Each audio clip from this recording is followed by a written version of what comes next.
My name is Joseph Yazzie, and I have served as a Navajo Nation tribal police officer for 12 years. What I am about to tell you goes against every value I have sworn to protect as both a law enforcement officer and a guardian of our people's traditions. But after finding those 13 hikers last month in a condition that even medicine couldn't explain, I can no longer remain silent. About 40 miles northwest of the south rim of the Grand Canyon, there is an area where it branches off into smaller canyons. Tourists don't know about this place. It's not even on the park ranger's maps. Helicopter tours are specifically routed to avoid this area. We call this place Sanogai, Devil's Canyon in English, but this translation doesn't quite capture its true meaning. A more accurate translation would be something closer to the canyon that breeds darkness.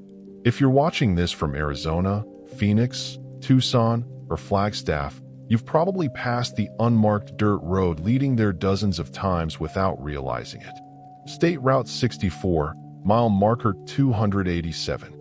There's a weathered fence post with 3 eagle feathers tied to it, if you know what to look for.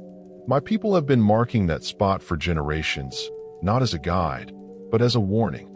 I grew up hearing the stories. Every Navajo child in the western region knows them.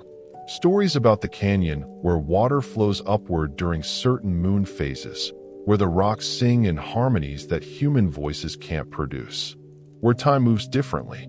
Hunters would enter for what felt like hours and emerge to find days had passed, or worse. Enter for days and come out minutes later, aged beyond their years. But I was modern, educated. I went to Northern Arizona University, got my degree in criminal justice, came back to serve my people with a badge and a rational mind. I believe the stories were just that, stories. Metaphors for natural dangers maybe, or cautionary tales to keep children from wandering into genuinely hazardous terrain. That changed on September 15th, 2024, when we got the call about the missing hikers. Their names were David Chun, Rebecca Martinez, and Kyle Thompson, 3 graduate students from ASU's geology department, who thought they discovered an unmapped canyon system through satellite imagery analysis. They'd ignored the no trespassing signs, dismissed the tribal jurisdiction markers, and according to the last text message Rebecca sent to her professor, they were about to make the discovery of the century. That text was sent at 3:47 p.m. on September 12th.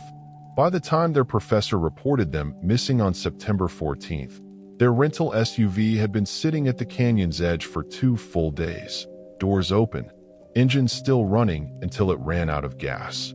I was the first responder along with my partner, Officer Patricia B. Patricia's traditional. She still practices the old ways, performs the blessing way ceremonies, knows all the songs our grandmothers taught us. When dispatch told us the location, she went pale. "Not there," she said quietly. "Joey, we need to call this into the feds. Let them handle it." But I was stubborn. These were kids, probably dehydrated, maybe injured.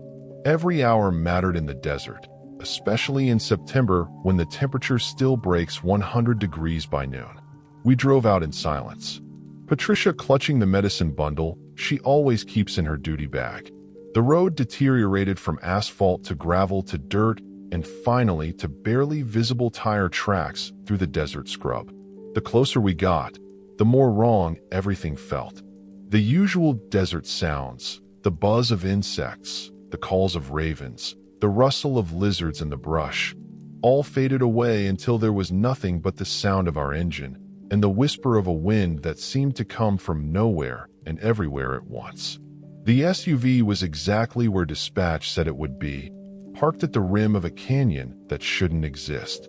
I've lived in this area my entire life, traveled every back road and trail, but this canyon wasn't on any map I'd ever seen. It was narrow at the top, maybe 30 feet across, but it descended into darkness so complete that our flashlights couldn't find the bottom, even though the sun was still high in the afternoon sky. The vehicle told a strange story. 3 sets of footprints led to the canyon's edge, but the tracks were odd. They started normal, but as they got closer to the rim, they became deeper, as if the hikers were suddenly carrying immense weight. The last few prints were so deep they looked like they'd been made by people weighing a 000 lb each. Inside the SUV, we found their research materials, printouts of satellite images showing geological anomalies, radiation readings that didn't make sense, and a handwritten note in David Chin's journal that made my blood run cold. The rocks here predate the Earth itself.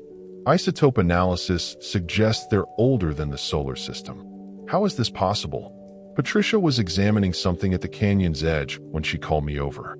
Carved into the sandstone were petroglyphs, but not the usual ancient ones we find throughout the region. These were fresh, maybe a few decades old at most, and they showed figures I'd never seen in traditional Navajo art. Tall, impossibly thin beings with too many joints in their limbs, surrounding what looked like a spiral that seemed to pull your eyes into it if you stared too long. Below the petroglyphs, written in English with what looked like a knife or chisel, were the words National Geographic Expedition, 1982. God forgive us for what we've awakened. Patricia grabbed my arm. We need to leave now.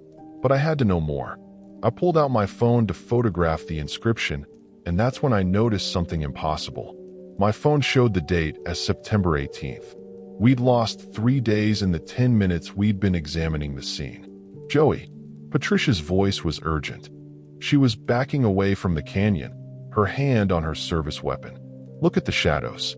The sun was setting in the east, not west, east, and our shadows were falling upward, defying every law of physics I knew. That's when we heard them. The 3 missing hikers, their voices echoing from deep within the canyon singing. But the song wasn't in English, wasn't in Spanish, wasn't in Navajo or any language that should exist. It was harmonious and discordant at the same time, beautiful and terrible, and it made my teeth ache and my vision blur. Patricia started praying in Navajo, invoking protections I hadn't heard since my grandmother was alive. She pulled corn pollen from her medicine bundle, creating a circle around us. Don't listen to it, she warned. It's not them anymore. It's something else using their voices. The singing grew louder, and with it came other sounds. Drums that beat in rhythms that hurt to follow. Flutes that played notes between the notes. And underneath it all something that sounded like breathing. Like the canyon itself was inhaling and exhaling. Then silence. Complete absolute silence. Even the wind stopped. 3 figures appeared at the opposite rim of the canyon. Even from 30 feet away, I could see it was our missing hikers. But something was wrong with how they moved. Their limbs bent in too many places. Their heads turned too far around. And their eyes reflected light like a nocturnal animal's, glowing a soft amber in the dying sunlight that was still, impossibly setting in the wrong direction. Officers Yazzie and B. David Chin called out, though his mouth didn't move in sync with the words. We've been waiting for you. We have so much to show you. So much to share about what's really been hidden here. Rebecca Martinez stepped forward, and I noticed she wasn't touching the ground. She hovered maybe an inch above the rock, her hair flowing as if she were underwater. The National Geographic team was right, she said, her voice coming from everywhere and nowhere. But they were also wrong. This isn't a gateway. It's a wound. A wound in reality that's been bleeding for 68 years. Kyle Thompson laughed. A sound like grinding glass. The Manhattan Project. Trinity wasn't the first test. This was July 14th, 1945, 2 days before Trinity. They tested something here that wasn't meant to split atoms. It was meant to split space itself to create a doorway to somewhere else. And it worked. God help us all. It worked. Patricia's prayer grew louder, more urgent. She threw corn pollen toward the 3 figures, and where it touched them, their skin rippled like disturbed water. They screamed in unison, a sound that made my nose bleed and my vision double. The Danu. Rebecca shrieked, her form flickering between human and something else, something with too many angles. Your ancestors knew to stay away. They marked this place with warnings. But the white men came with their science and their arrogance, and they tore a hole in the world. The ground began to shake, not like an earthquake, but like a heartbeat. The canyon was pulsing, expanding, and contracting. I could hear Patricia beside me finishing her prayer, and suddenly the world snapped back to normal. The sun was in the west where it belonged. Our shadows fell the right way, and the 3 hikers were gone.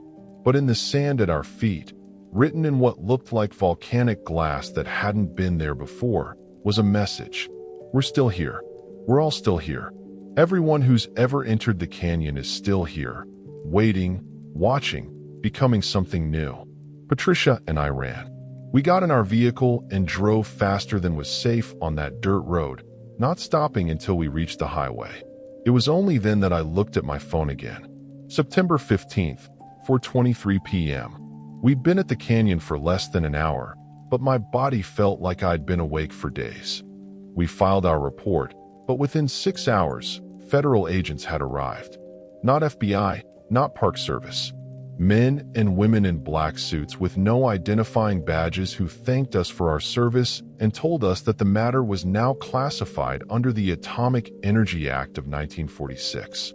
We were required to sign documents that I'm violating by telling you this story. But here's what they didn't know. Patricia had been recording everything on her body cam, and she'd uploaded it to a private server before they confiscated our equipment. I have the footage. I have proof. And after what happened last week, after those 3 hikers walked into the Navajo Nation police station looking exactly as they had the day they disappeared, not having aged a single day, speaking in perfect unison about how the convergence is coming, I knew I had to share this. The hikers are in federal custody now, or at least that's what we were told. But I know better. I've seen the black helicopters flying toward Devil's Canyon at night. I've picked up radio transmissions in languages that hurt to understand. And I've noticed something else. Animals have started avoiding the area in an expanding radius. First, it was just around the canyon. Now it's spreading. 5M, 10M, 20. My grandfather was a code talker in World War II. Before he died, he told me that the military had asked them to encode more than just tactical information. They'd asked them to encode warnings, locations to avoid, things that shouldn't be disturbed. Devil's Canyon was one of them. He said the Army knew what was there before they ever conducted their test. They chose that spot specifically because reality was already thin. They thought they could control it. He told me on his deathbed. They thought they could harness it. But you can't harness chaos, grandson. You can't weaponize the void between worlds. The next morning, I went back to photograph more evidence. The canyon was gone. Not filled in, not hidden, gone. Where it had been was smooth, undisturbed desert, as if it had never existed. But the radiation readings were off the charts, and in the sand, drawn with mathematical precision, were equations that hurt to look at, formulas that seemed to change when you weren't watching them directly. I've been researching everything I can find. The 1982 National Geographic expedition that disappeared. The 1956 uranium mining team that was found fused into the rock. Still alive, but begging to die. The 1971 group of hippies who went looking for peyote and came back speaking in binary code. It's all connected. It's all the same event happening over and over, rippling through time like waves from a stone thrown into still water. But the stone wasn't thrown. It was detonated and the ripples are getting bigger. The elders called an emergency council meeting 3 days after the hikers reappeared. It was held in the old Hogan near Window Rock, the one that's been standing since before Arizona was a state. My grandmother's grandmother helped build it, and it's only used for the most serious of matters. Treaty negotiations, war councils, and discussions of things that threaten the DNA as a whole. I wasn't supposed to be there. Tribal police officers don't usually sit in on elder councils unless specifically invited. But Patricia's grandmother, Maria B., was one of the most respected Hatai medicine people in the nation, and she insisted we both attend. They need to hear this from the ones who saw it, she said, her weathered hands gripping her walking stick. The young ones who still have courage to act. There were 12 elders present, each representing different clans and regions of the nation. The air was thick with sage smoke and tension. In the center of the Hogan, Someone had drawn a sand painting I'd never seen before. It showed the canyon, but not as a physical place. It depicted it as a wound with dark tendrils spreading outward like an infection. Thomas Ben Ali, the eldest present at 93, spoke first. His voice was paper-thin, but carried absolute authority. My father was there in 1945, not at Trinity, but at the first test, the one they don't talk about. He was hired as a guide, told them it was a bad place, a place where the hero twins had fought something ancient, and sealed it away. They didn't listen. He pulled out a leather journal, its pages yellow with age. He wrote it all down in our language so they couldn't read it. Listen, July 14th before dawn. They brought a device different from the one they would test at Trinity. This one was smaller, covered in symbols that hurt to look at. The lead scientist, a man named Krieger, said it wasn't meant to release energy, but to absorb it, to tear a hole and see what was on the other side. Maria B. took over, her voice steady despite the fear in her eyes. The old stories, the ones we don't tell outsiders, speak of the monsters that existed before the world was in balance. The hero twins destroyed most of them, but some they could only imprison. Devil's Canyon was one of those prisons. She looked directly at me. Your grandfather knew this, Joseph. That's why he tried to warn them in code during the war.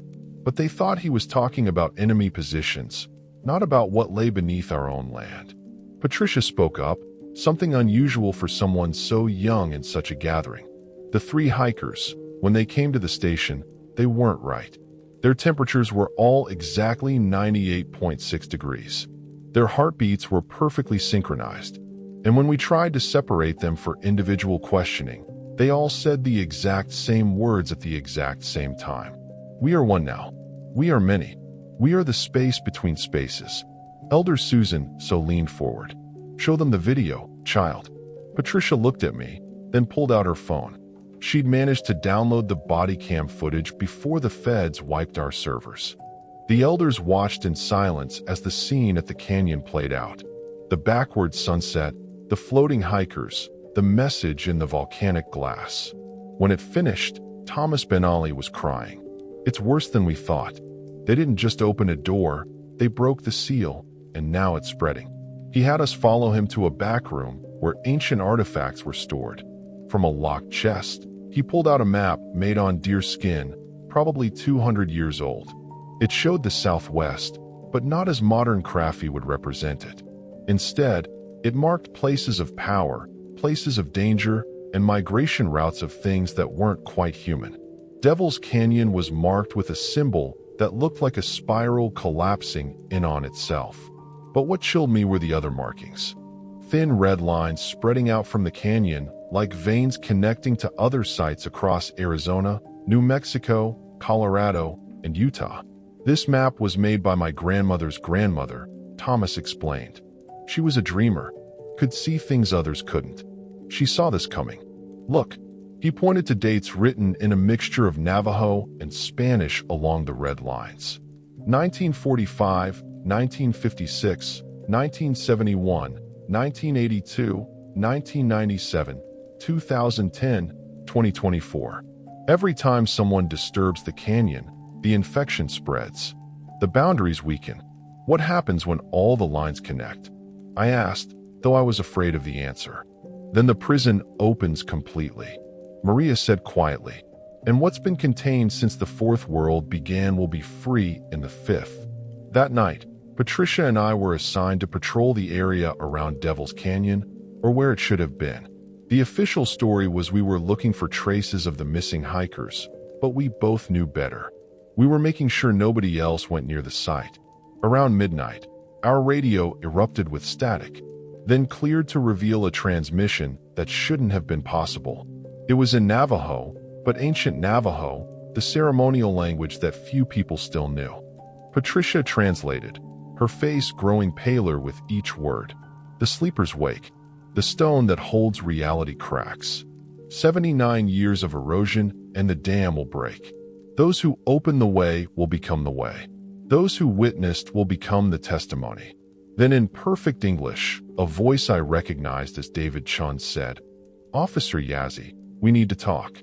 Come alone to coordinates. I'm about to send. Bring the journal your grandfather left you. Yes, we know about it. We know everything now.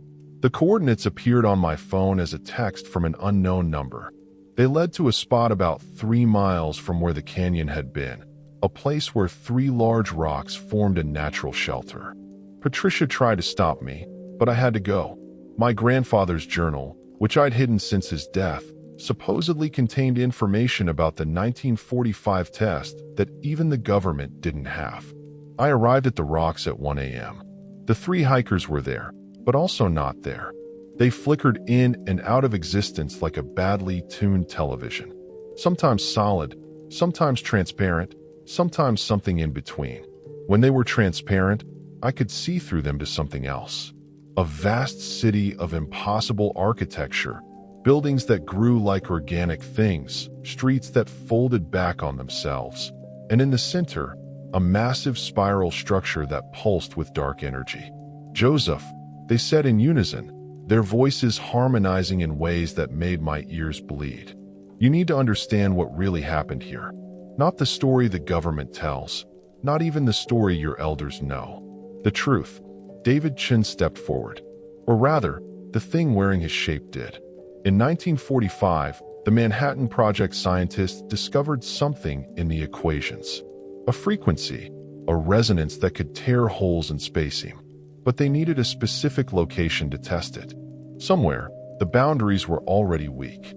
They found Devil's Canyon through old Spanish records from the 1600s, accounts of conquistadors who reported seeing cities in the sky and hearing voices from beneath the earth. Rebecca Martinez continued, her form solidifying slightly. The device they tested wasn't a bomb. It was a key designed to unlock doors that were sealed when your world was young. But they didn't know what they were unlocking. They thought they were opening a path to parallel dimensions, alternate Earths they could exploit for resources. Kyle Thompson laughed. That same glass grinding sound. Instead, they opened a path to the spaces between dimensions. The void where things that can't exist in ordered reality make their home. We've been there, Joseph. We've seen them. The Nye your grandmother spoke of. They're real, but they're not monsters. They're refugees from collapsed realities, beings that exist in states of matter we don't have words for. Why are you telling me this? I asked, gripping my grandfather's journal. Because the convergence is in 3 days, they said together. October 1st, 2024 at 3:33 a.m. exactly 79 years, 2 months, and 18 days after the first test. A complete orbital cycle of something massive approaching from the void. The government knows they're preparing to detonate another device, thinking they can seal the rift. But they're wrong. It will only make it worse. David flickered more intensely. Your grandfather's journal contains the counter frequency. He learned it from a German scientist who defected after realizing what they'd done. It's hidden in the songs he transcribed, the ones that look like code talking but aren't. If played at the right location at the right time, it could stabilize the rift. Not close it. It's too late for that, but stop it from expanding. They handed me, or rather materialized in front of me, a device that looked like a modified radio transmitter covered in equations and symbols that seemed to move when I wasn't looking directly at them. This will broadcast the frequency, but it needs to be done from inside the phenomenon. Someone has to carry it into the rift. That's suicide, I said. No, Rebecca corrected, her eyes sad and ancient. It's transformation. Whoever does it won't die, but they won't be human anymore either. They'll become a guardian existing between states, keeping the door from opening fully. Why don't you do it? I asked. You're already transformed. We're corrupted, Kyle admitted, infected by what's on the other side. If we tried, we'd make things worse. It needs to be someone clean, someone with the right bloodline. Your grandfather's songs, your grandmother's prayers, they've prepared you. You have resistances we didn't. They began to fade, becoming more transparent with each passing second. 3 days, Joseph. The coordinates are in the device. And know this, the government's team will try to stop you. They'd rather risk global catastrophe than admit they were wrong. Before they completely vanished, Rebecca reached out and touched my hand. For a moment, I saw through her eyes. I saw the reality of what lay beyond the rift. Cities of living metal, oceans that float upward, skies with 17 suns, and at the center of it all, something vast and patient and hungry, pressing against the boundaries of our world like a child pressing their face against glass. I drove back to the station in a daze, the device hidden in my grandfather's journal. Patricia was waiting along with Maria B. and 3 other medicine people. They'd been performing protection ceremonies all night. "We felt it," Maria said simply. "The shift. The countdown has begun." I showed them the device, explained what the hikers had told me. Maria examined it with a mixture of fear and fascination. "These symbols, they're not random. They're a mixture of Navajo, Hopi, Anastasi, and something older. Someone was trying to create a universal language of protection. Patricia had been researching while I was gone. Joey, look at this. Every major geological survey of the area has been classified. Every environmental study redacted. But I found something in a geology student's blog from 2010. She detected gravitational anomalies around Devil's Canyon that suggested the presence of exotic matter, stuff that shouldn't exist in our universe. Thomas Ben Ali, who had driven through the night to join us, examined my grandfather's journal with new understanding. "These aren't just songs," he breathed. "They're mathematical equations expressed in tonal form. Your grandfather was a genius. He hid quantum physics in traditional music. We had 3 days to prepare. 3 days to decide if I would walk into an interdimensional rift with an untested device based on decades-old Nazi science hidden in Navajo code talking. 3 days before the government either made things worse or did nothing and let reality unravel." Maria looked at me with those ancient eyes. The hero twins faced impossible odds, too, but they had each other. "You won't be alone, Joseph. The prayers of the Duh will go with you." That night, I dreamed of the canyon, but it wasn't a dream. I was there standing at its edge, and across from me stood my grandfather in his World War II uniform. "Grandson," he said in perfect clarity, "I've been waiting here since 1945, holding the line. But I'm tired. It's your turn now."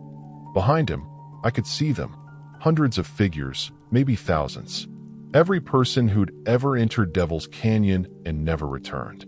They stood like sentinels, their bodies transformed into something between flesh and light, holding back shadows that writhed and pressed against an invisible barrier. "We're the antibodies," my grandfather explained.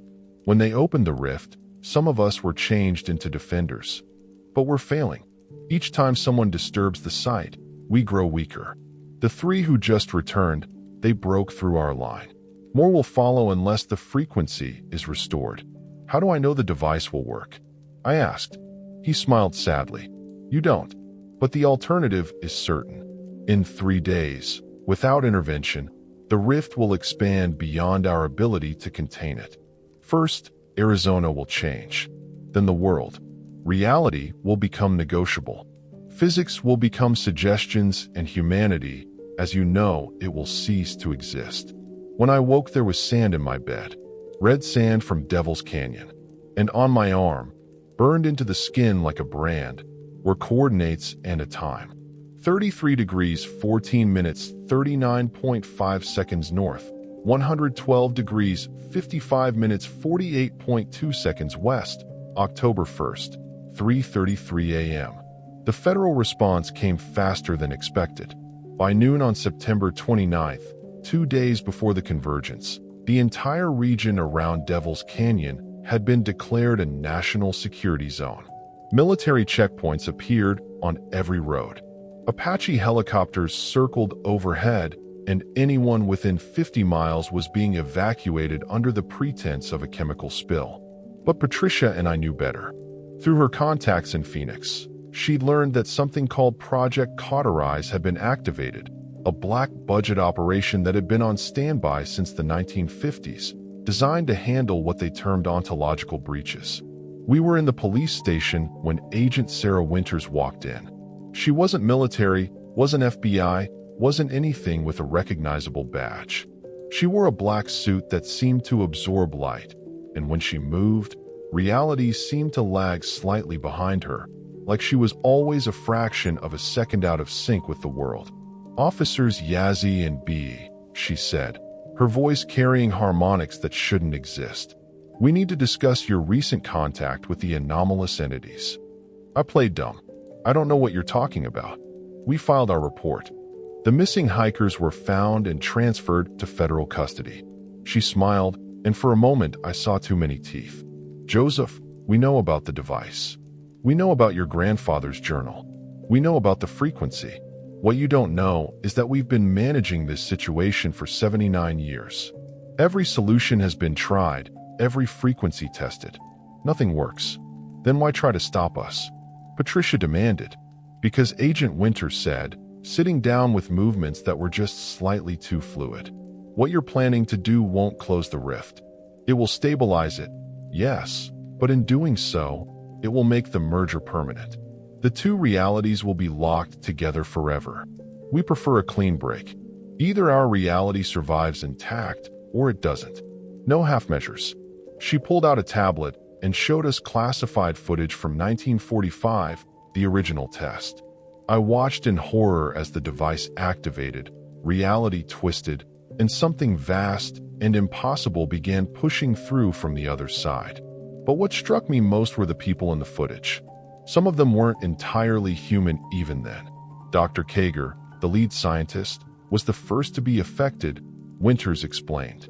Within hours of the test, he began changing. Within days, he wasn't human anymore. He became something else, something that could exist in both realities simultaneously. He's still alive, if you can call it that.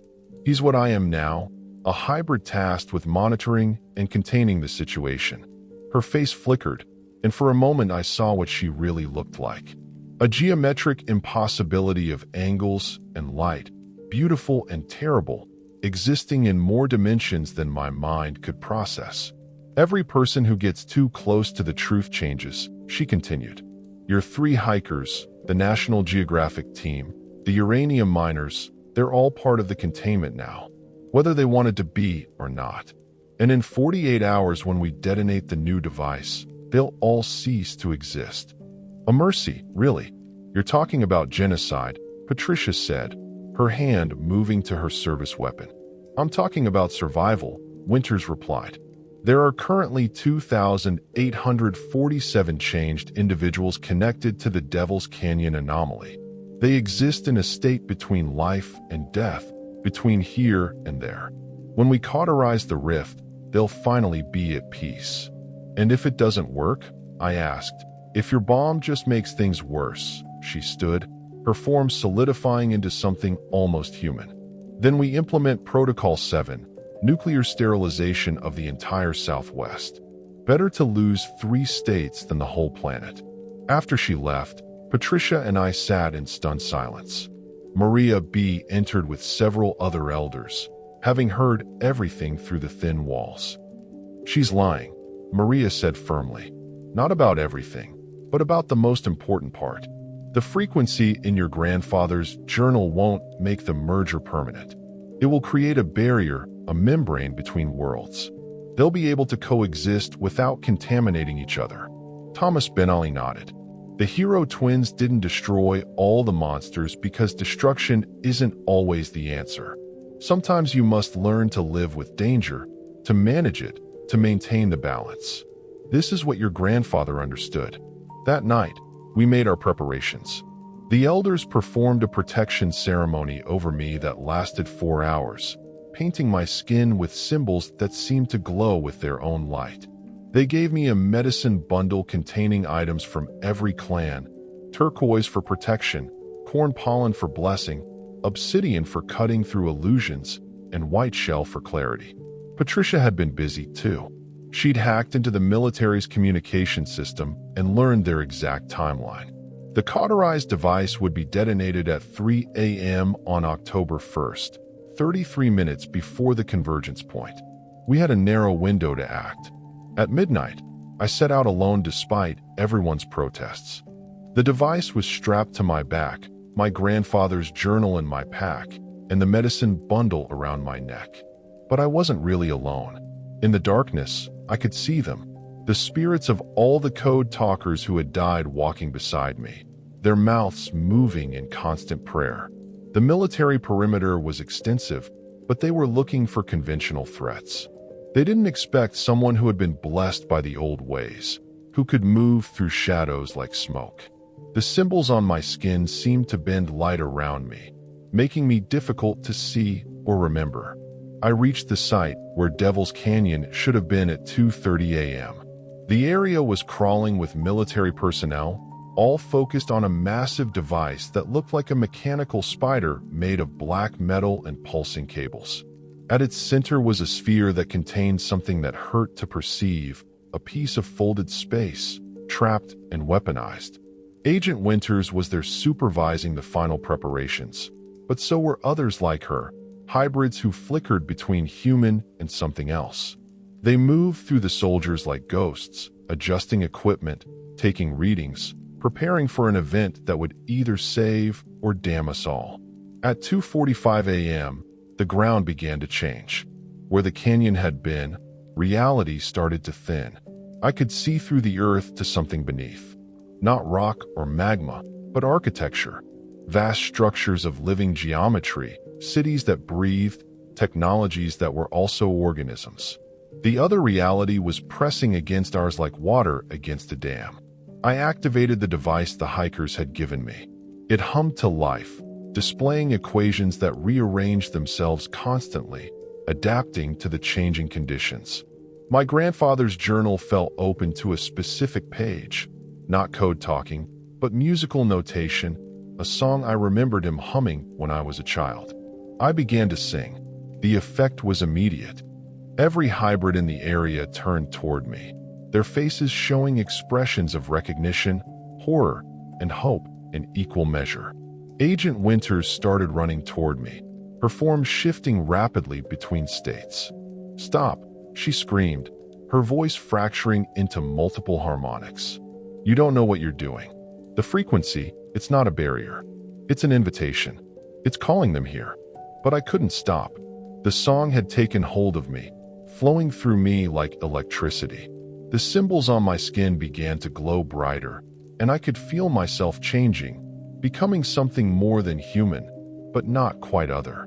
The military's device activated at 3:00 a.m. exactly. A pulse of impossible energy erupted from it, racing toward the thinning boundary between worlds. At the same moment, my device reached its crescendo, broadcasting the frequency from my grandfather's journal at a volume that could be heard in dimensions we don't have names for. The two forces met exactly where the canyon had been, and for a moment, everything stopped. Time rose. The stars held their breath. Reality itself paused to see what would happen next. Then the world exploded into impossibility. The canyon returned, but not as it had been. It existed in multiple states simultaneously, solid and gas, past and present, here and there. I could see all of its history at once. The ancient sea that had carved it, the Anastasi who had first discovered its properties, the Spanish conquistadors who had sealed it with Christian prayers and native magic, the army scientists who had broken those seals. And I could see the beings on the other side. They weren't monsters. They weren't invaders. They were explorers, scientists, refugees from a universe where different laws of physics had led to different forms of life. The rift wasn't an attack. It was a doorway they'd been trying to close from their side for 79 years, just as we'd been trying to close it from ours. Agent Winters reached me, her form now fully inhuman. A cascade of angles and impossibilities. But instead of attacking, she embraced me. "You beautiful fool," she said /thought/existed at me. "You've done it. Not what we planned, not what they planned, but something new.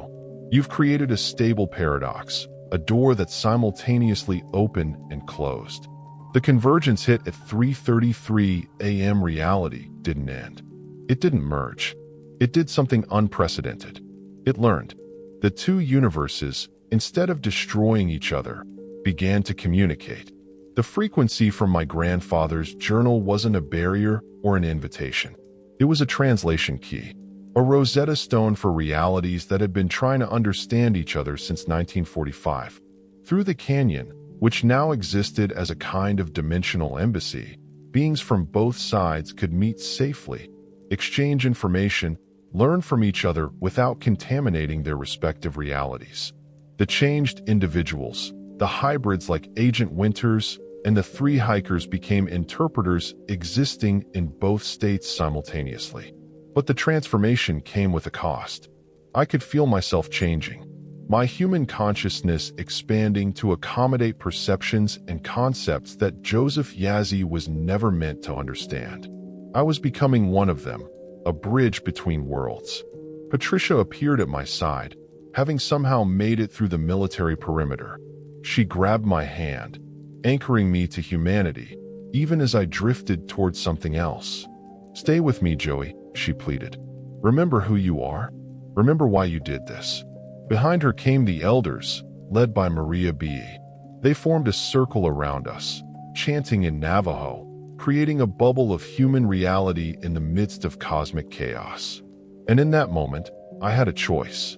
Let go and become a full hybrid, able to help manage this new relationship between worlds, or hold on to my humanity and remain limited. But myself, I looked at the canyon, now a shimmering impossibility of overlapping realities. I could see the beings on the other side waiting, hoping, fearing just as we were. I could see Agent Winters and others like her existing in a state of constant translation between incompatible truths. And I could see the future, not predetermined, but full of potential, dangerous and wonderful in equal measure. "I'm sorry, Patricia," I said, feeling my hand become less solid in hers. "Someone has to do this. Someone has to be the voice between worlds." But she didn't let go. Instead, she began to sing. Not my grandfather's song, but her own. A blessing way, a protection ceremony, a declaration that I was still human, still Joseph Yazzie, no matter what else I might become. The other elders joined in, their voices creating a harmony that wrapped around me like armor. And something unexpected happened. The transformation stopped halfway. I became something unprecedented, even among the hybrids. I could perceive both realities, communicate with both sides, but I remained anchored in my humanity, my identity intact. Agent Winters stared at me in amazement. "That's not possible," she said. "No one has ever maintained their core self through the change. The DNA have always walked between worlds," Maria B. said proudly. "Sky and earth, spiritual and physical. This is just one more boundary to navigate." The military stood down, realizing their device had been neutralized and that the situation had resolved in a way none of their protocols had anticipated. The beings from the other reality retreated to their side of the canyon, satisfied that communication had been established, and Devil's Canyon became something new, a controlled point of contact between universes, monitored by those who had been changed and protected by those who remained human. But we all knew this was just the beginning. The crack between worlds couldn't be sealed, only managed. And there were other cracks, other places where reality was thin. The map the elders had shown me indicated dozens of sites across the Southwest alone. As the sun rose on October 1st, 2024, painting the desert in shades of gold and red, I stood at the edge of the transformed canyon with Patricia, the elders, and Agent Winters. We were an unlikely alliance, traditional and modern, human and hybrid, military and indigenous. But we were united in purpose to prevent either reality from consuming the other. "What happens now?" Patricia asked. I looked at my hands, which flickered between solid and translucent, human and other. Now we learn to live with a new kind of truth. The world isn't what we thought it was. It never was.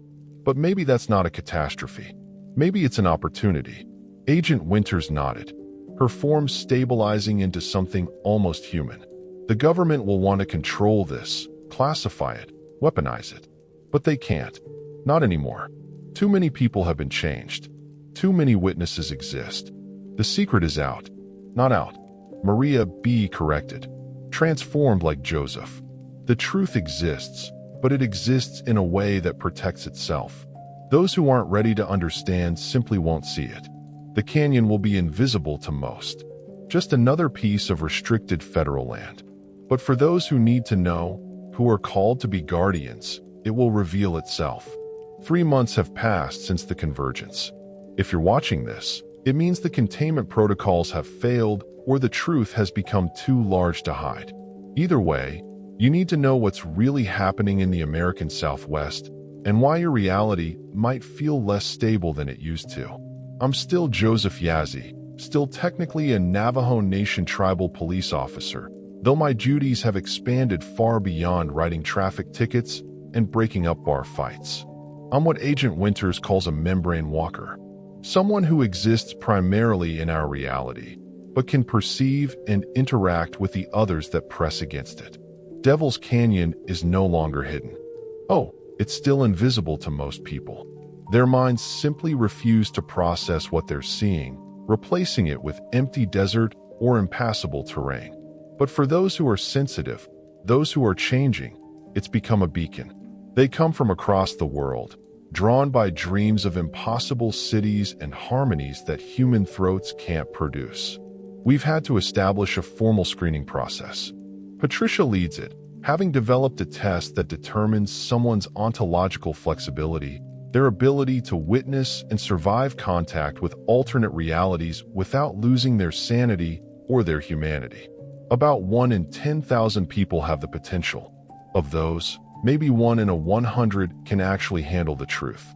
The 3 hikers, David, Rebecca, and Kyle, have become our primary interpreters. They exist now as living conduits between realities. Their consciousness spread across dimensional boundaries. They look human when they need to, but I've seen their true forms. Geometric impossibilities that hurt to perceive directly. Beautiful and terrible, like living equations that solve for multiple realities simultaneously. It's not so bad, David told me last week, his voice coming from 17 different directions at once. Imagine being able to see every possible version of yourself, every choice you could have made, all existing simultaneously. The hardest part isn't the transformation. It's choosing which version to be at any given moment. The government has officially acknowledged the situation, though only to those with the highest security clearances.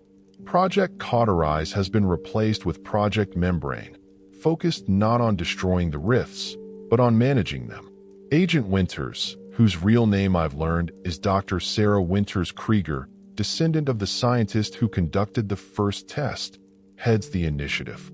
We've discovered 17 stable rifts across North America alone, she explained during our last briefing. Devil's Canyon is the largest, but there are others. The Bridgewater Triangle in Massachusetts, the Marley Woods in Missouri, Skinwalker Ranch in Utah. Each one is a potential breakthrough point, and each one needs guardians. The Navajo Nation has become an unofficial training ground for these guardians.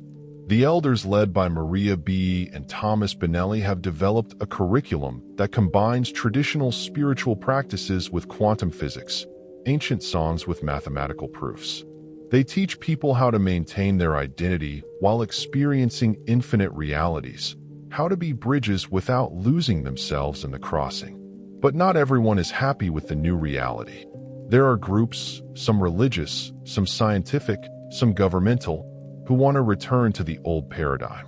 They call themselves the purists, and they believe that any contamination between realities will eventually lead to the collapse of both. Last month, they tried to detonate a nuclear device at Devil's Canyon, hoping to cauterize the rift through brute force. They didn't understand that the canyon doesn't exist in just one location anymore. It's spread through quantum entanglement to every place where someone has been changed. The bomb would have killed millions of innocent people who carry traces of the other reality in their consciousness. We stopped them, but barely. The battle, if you can call it that, took place across 7 dimensions simultaneously. I fought versions of myself that had chosen different paths, defended against attacks that came from parallel timelines, and watch Patricia die and live and die again in overlapping possibilities until we found the one sequence of events where everyone survived. She doesn't talk about it much, but the experience changed her.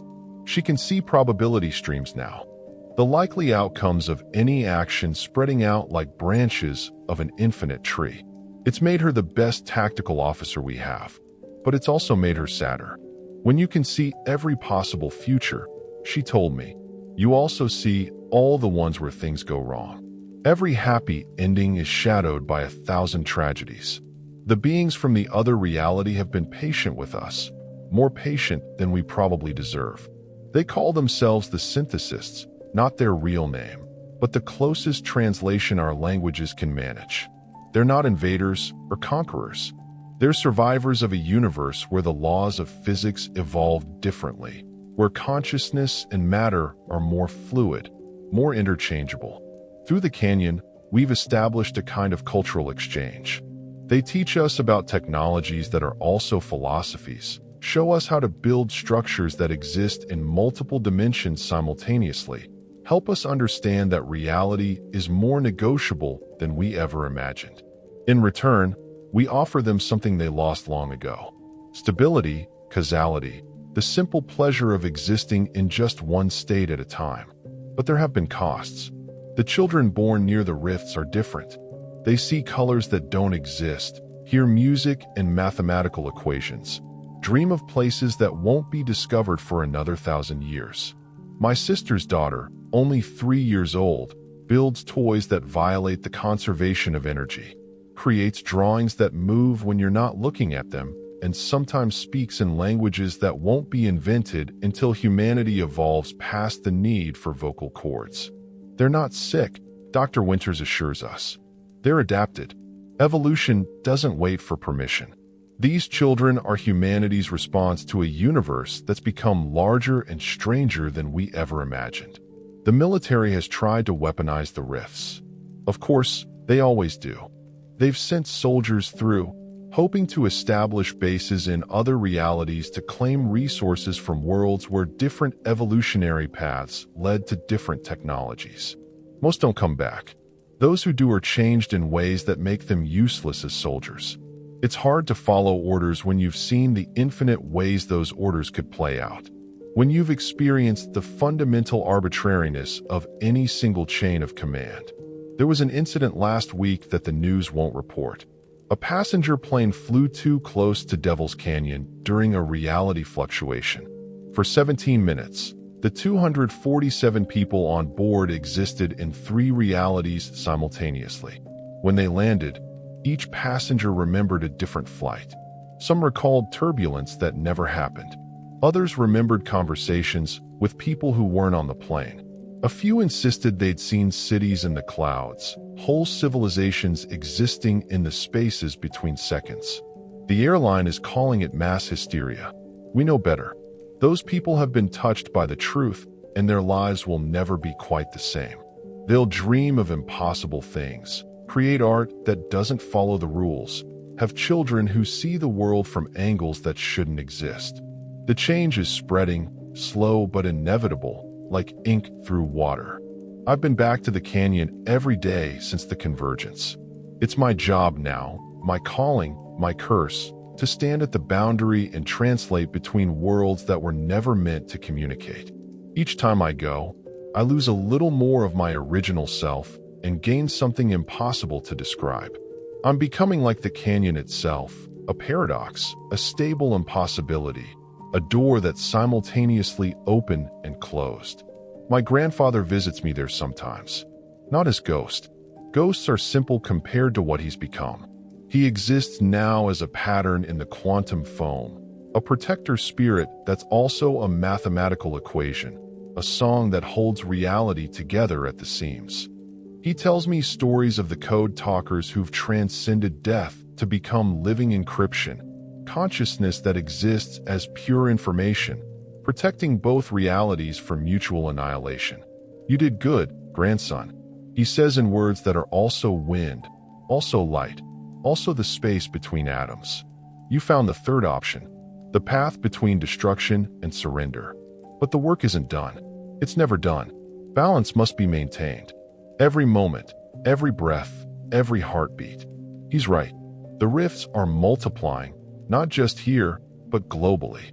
The event at Devil's Canyon sent ripples through the quantum substrate of reality itself. Places that were merely thin before have become transparent. The boundaries are failing or evolving, depending on your perspective. In Siberia, an entire city phased into our reality for 3 days before phasing back out, leaving behind only confused memories and impossible architecture. In the Australian outback, Aborigines are reporting that the dream time is bleeding into the waking world, that stories are becoming flesh, that songs are taking physical form. In Switzerland, the Large Hadron Collider detected particles that don't just violate the standard model. They seem to be rewriting it in real time. The world's governments are meeting in secret, trying to decide if this is humanity's next evolutionary leap or our extinction event. They don't understand that it's both and neither. We're not dying or ascending.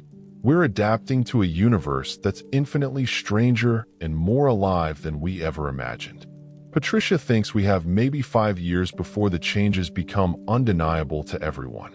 5 years before reality becomes so fluid that the old paradigms completely collapse. Some people will embrace it, become something new and wonderful and terrifying. Others will fight it, clinging to a stability that no longer exists. Many will simply go mad, their minds unable to process a world where effect can precede cause, where identity is negotiable, where death is just another state of being rather than an ending. But there's hope. The children who are being born now, the ones who see reality as it truly is, fluid, alive, infinite, they don't fear the changes. To them, this is normal. They play with possibility like previous generations played with blocks, build friendships across dimensional boundaries, learn mathematics that includes imaginary numbers as physical quantities. My nephew, Patricia's son, asked me yesterday if I remembered when the world was simple. I told him it never was. We just couldn't see the complexity before. He laughed and said, "That's okay, Uncle Joey. Simple is boring." Anyway, then he showed me a drawing he'd made of Devil's Canyon. In it, the canyon was a smile on the face of the earth. And through that smile, 2 universes were learning to sing together. Maybe that's what this is.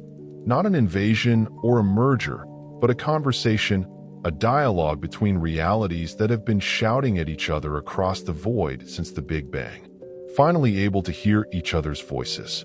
It's messy and dangerous and often terrifying, but it's also the most important conversation in human history. I don't know what comes next. None of us do. The future has become non-linear, a garden of forking paths where every possibility exists until it's observed, where Schrodinger's cat is simultaneously alive, dead, and something that transcends both states. But I know we'll face it together. Human and hybrid, traditional and modern. Those who guard the boundaries and those who cross them. Devil's Canyon still breathes in the desert, inhaling one reality, exhaling another. The rocks still sing their impossible songs.